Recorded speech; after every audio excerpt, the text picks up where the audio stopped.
श्री शिवाय नमस्तुभ्यं। बैसाख का महीना बहुत ही खास और बहुत ही विशेष होता है।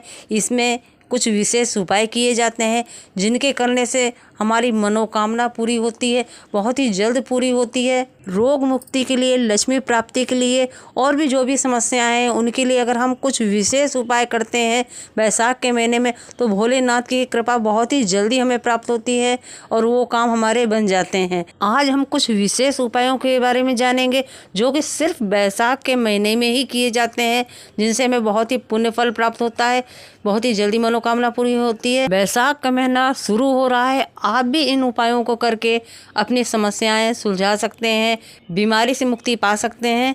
तो उपायों को ध्यान से सुनिएगा और उन्हें जरूर करिएगा। शुक्ल पक्ष की नवमी तिथि, बैसाख महीना, पीला चंदन घिसकर चंदन को एक सुंदर पीपल का कोमल पत्ता मतलब एकदम, एक तो पीपल का होता है कड़ला पत्ता, एकदम कड़क हो जाता है, और एकदम होता है कोमल पत्ता। उस पीपल के कोमल पत्ते पर पीला चंदन घिसकर, जो वो चंदन होता है, उस चंदन को घिसकर उस चंदन को उस पत्ते पर रख लें। और महाराज उस पत्ते को मध्याह्न के समय पर, जैसे जब सुबह के समय पर सारी पूजन हो जाए, अर्चना हो जाए, भगवान शिव के मंदिरों में जल समर्पित हो जाए, उसके बाद में जब बाबा एकदम आनंद में विराजे हों, तब जहाँ शिवलिंग रखा होता है, जैसे ये शिवलिंग है और ये कटी भाग जहाँ शिवलिंग रखा हुआ है, इस कटी भाग पर जहाँ शिवलिंग रखा है उसके पास में ही 3 उंगलियों से चंदन का लेपन उस कटी भाग पर करना है।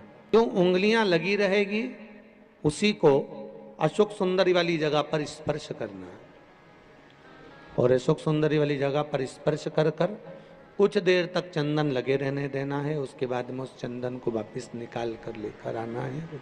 कटी भाग पर जो लगाया गया है उसको भी निकाल कर वापस लेकर आना है। फिर बाबा का स्नान नहीं कराना है, केवल चंदन लेकर आना है। उसी पीपल के पत्ते पर रखकर एक डिब्बी में उस चंदन को आप रख लीजिए। कुछ दिन, जिसकी नेत्र ज्योति कमजोर है, चश्मा लग रहा हो, श्रवण शक्ति कमजोर हो, सुनाई कम दे रहा हो, उसके कंठ से इस ठोड़ी तक उस चंदन का तिलक लगाना प्रारंभ कर दीजिए, और नेत्रों के नीचे थोड़ा सा वो चंदन लगाना प्रारंभ कर दीजिए। लगभग 20 से 22 दिन तक आप उसका प्रयोग करिए, और एक रुद्राक्ष का जल शिव को समर्पित कर कर उस जल का आचमन करना प्रारंभ कर लीजिए। लगभग 22 दिन लगेंगे। धीरे धीरे फिर जाकर डॉक्टर को जांच करा लेना, नेत्र की ज्योति बढ़ना प्रारंभ हो गई। पर विश्वास के साथ में, भरोसे के साथ में, क्योंकि सबसे मूल अगर कुछ है तो विश्वास मूल है।